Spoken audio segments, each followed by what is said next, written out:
Conforme planejado, eu tinha algumas dúvidas se conseguiríamos chegar até o capítulo 5 devido à complexidade da carta, mas eu creio que nós conseguimos chegar ao final, cobrimos a carta toda, tratamos das questões mais difíceis, fomos edificados com as orientações sobre sofrimento, nossa esperança renovada, pensando nas promessas e na esperança viva que está reservada no céu para nós.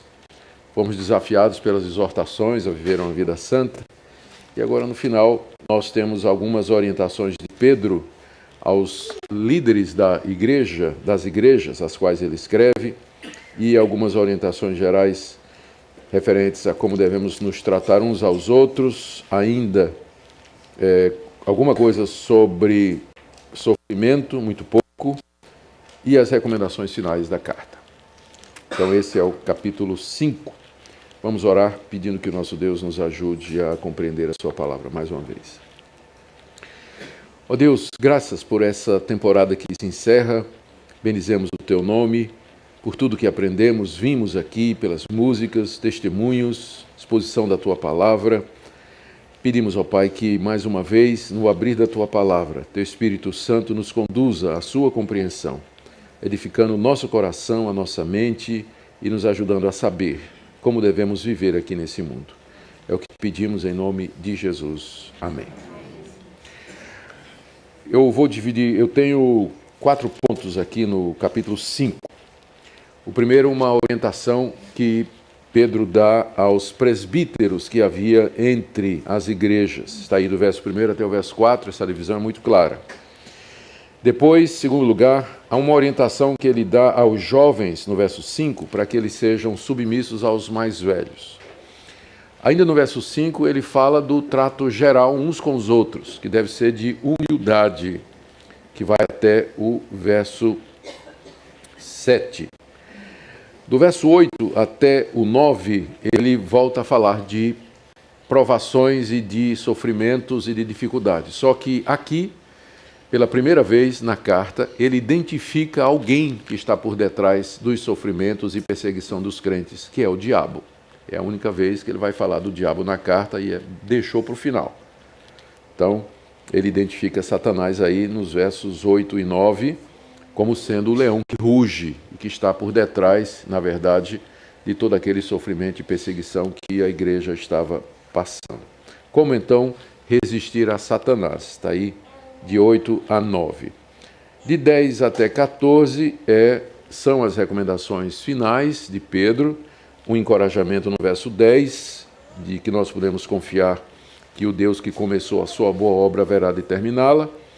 E aí no verso 12 ele tem uma autenticação da carta, a gente descobre que quem na verdade escreveu a carta foi Silvano, né, que foi o secretário, o amanuense, né, que provavelmente digitou enquanto Pedro estava falando, ele estava lá digitando.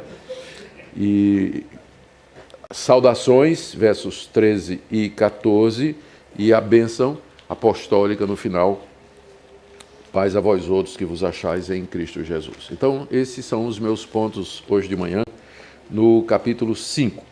E vamos começar com as orientações que Pedro dá aos presbíteros que havia entre eles, do verso 1 ao verso 4. Vamos ler. Rogo, pois, aos presbíteros que há entre vós, eu, presbítero como eles, e testemunha dos sofrimentos de Cristo, e ainda coparticipante da glória que há de ser revelada.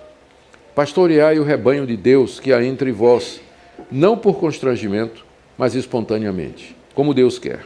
Nem por sorte da ganância, mas de boa vontade, nem como dominadores dos que vos foram confiados, antes tornando-vos modelos do rebanho. Ora, logo que o Supremo Pastor se manifestar, recebereis a inacessível coroa da glória. A relação do verso 1 com o verso anterior é estabelecida pela conjunção aí, pois. Rogo, pois, aos presbíteros que há entre vós. O pois sempre introduz uma seção que explica ou que traz as consequências do que foi dito antes. Funciona assim em português, funciona assim também no grego. Então, qual é a relação do verso 1 com o verso anterior? Não é difícil de ver. No verso anterior, ele tinha dito, nós lembramos disso, foi o tema da mensagem de ontem à noite, ele tinha dito à igreja que eles deveriam encomendar a alma ao fiel Criador na prática do bem. Essa era a orientação que Pedro estava dando à igreja em meio ao sofrimento. Entregar-se a Deus incondicionalmente, confiar completamente nele, entregar o bem mais precioso, que é a nossa alma, nas mãos daquele que pode cuidar de nós, que é o nosso Criador. Só que não é fácil fazer isso. Inclusive ontem, quando o Marcos estava fazendo a conclusão, não é? Ele citou essa passagem e ele disse, não é fácil fazer isso. E não é mesmo. No meio do sofrimento, você confiar em Deus, você se entregar completamente, incondicionalmente, estar pronto para sofrer as consequências de assumir o nome de cristão, isso não é fácil. Então, o que é que Pedro faz em seguida? Ele se volta para os líderes das igrejas e diz, portanto, considerando essa dificuldade, considerando essa orientação para que os membros da igreja entreguem sua alma ao Criador, vocês pastoreiem o rebanho de Deus. Ajudem esse povo a fazer isso. Tomem conta desse povo. E aqui você vê a importância do pastorado. Para que serve a liderança da igreja? No contexto, eles são encarregados por Pedro de orientar, cuidar, pastorear o rebanho para que façam tudo que Pedro vem dizendo desde o capítulo 1 até agora. Pastoreai, pois, rogo, pois, aos presbíteros que há entre vocês. Esse pois aí faz essa relação que eu falei para vocês. Ou seja, o que você tem do verso 1 até o verso 4 são orientações de Pedro aos pastores das igrejas sobre de que maneira eles deveriam pastorear aquele rebanho perseguido, aquele rebanho sofredor, de que forma eles deveriam se portar para ajudá-los a cumprir a vontade de Deus. Algumas coisas precisam ser esclarecidas aqui, e eu tenho vários pontos aqui sobre essa questão. O meu primeiro ponto é o entendimento do que seja o presbiterato. Rogo, pois, aos presbíteros que há entre vós. A palavra presbítero significa ancião, não necessariamente, nem sempre no sentido de uma pessoa mais idosa, mas com certeza de alguém mais experiente. E como a experiência vem com o tempo, geralmente as duas coisas se misturam. Um presbítero era uma pessoa que, por conta do tempo com Cristo, ou pela própria idade com Cristo, ele tinha algum tipo de experiência na área espiritual. O surgimento dos presbíteros está no livro de Atos e nos é misterioso.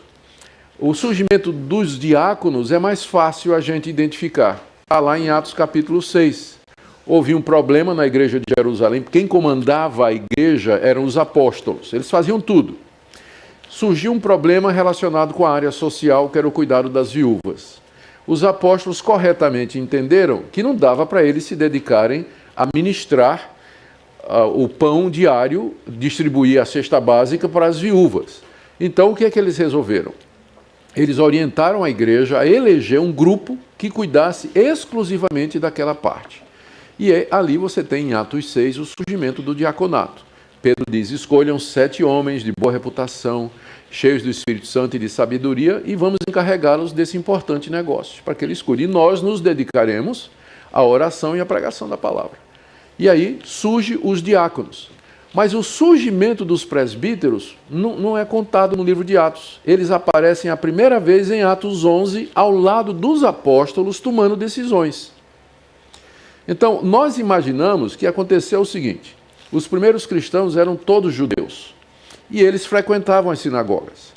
E o sistema das sinagogas no sistema das sinagogas, cada sinagoga tinha um conselho de presbíteros, que eram judeus experientes e sábios, que eram colocados na liderança, copiando o famoso sinédrio, que era a liderança espiritual e civil da nação de Israel. O sinédrio, vocês lembram, tem origem lá no Antigo Testamento, quando o genro de Moisés, às vezes o genro faz alguma coisa boa, né? O genro faz, nem sempre, mas às vezes...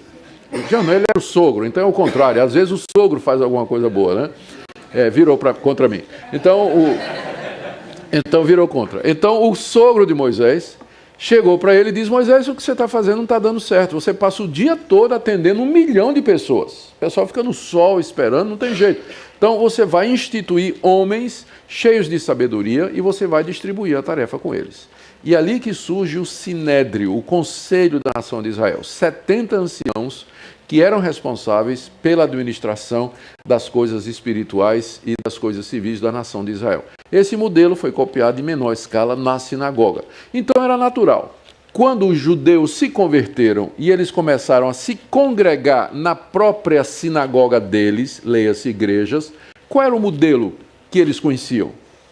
É de serem liderados por anciãos, homens que eram eleitos e que eram sábios e que tinham experiência suficiente para conduzir a comunidade. Então, eu não tenho a menor dúvida que logo que a igreja em Jerusalém ela começou a crescer, os apóstolos promoveram a eleição entre os judeus de Jerusalém de cristãos, de judeus convertidos, cristãos, que fossem pessoas capazes de assumir a liderança, guiar, tomar decisões doutrinárias, decidir entre uma coisa e outra e assim por diante. E aí ele já aparece em Atos 11. Em Atos 15, a gente tem aquele primeiro grande concílio na igreja de Jerusalém, cujo tema era a questão dos gentios. Como é que nós vamos trazer gentios, gente que não é judeu, para a igreja? Vocês lembram que no começo os judeus, a igreja era só feita de judeus, eles não queriam que os gentios se tornassem cristãos. Eles não entendiam isso. Achavam que o cristianismo era só para os judeus. E aí, quando Paulo começa a pregar, quando Pedro vai em Cornélio, que não era judeu, e Cornélio se converte, Samaria, os samaritanos começam a se converter também, aí o pessoal lá em Jerusalém diz: mas peraí, o evangelho é para os judeus, Jesus era judeu, a Bíblia é judaica, as promessas foram feitas a Abraão, que era judeu, tem a circuncisão, tem o templo, como assim trazer os gentios, os que não são judeus? E aí criou a maior confusão e quando a gente lê no livro de Atos, capítulo 15, está dito que os apóstolos e os presbíteros se reuniram para discutir o assunto. Ou seja, desde cedo aparece a figura dos presbíteros ao lado dos apóstolos na liderança das igrejas. À medida que o livro de Atos vai prosseguindo e a história vai se desenrolando, você vai vendo que os apóstolos vão sumindo de Jerusalém. Provavelmente em missão, como Jesus tinha mandado, ir por todo mundo. Tomé foi pregar na Índia, Mateus foi pregar na Etiópia, fulano foi pregar em tal lugar, eles se espalharam pelo mundo. E quem ficou tomando conta da igreja em Jerusalém? Lá no final do livro de Atos, diz que Paulo fez uma visita a Jerusalém. Foi quando ele foi preso, E quando chegou lá, quem é que ele encontrou governando a igreja? O Tiago, não apóstolo, mas presbítero, que era irmão de Jesus e que estava no governo da igreja. E diz lá que os presbíteros se reuniram para ouvir Paulo. Não faz nenhuma menção mais aos apóstolos. Então, os presbíteros eram os sucessores naturais dos apóstolos. À medida que os apóstolos iam morrendo, eles não iam sendo substituídos. Assim, vamos eleger, morreu Judas, sim, porque tinha que ser 12. Quando o Espírito Santo desceu, tinha que descer sobre 12, porque representava os 12 patriarcas do Antigo Testamento. Então, o Israel espiritual, no Novo Testamento, tinha 12 apóstolos, por isso que teve a substituição de Judas antes de Pentecostes. Mas uma vez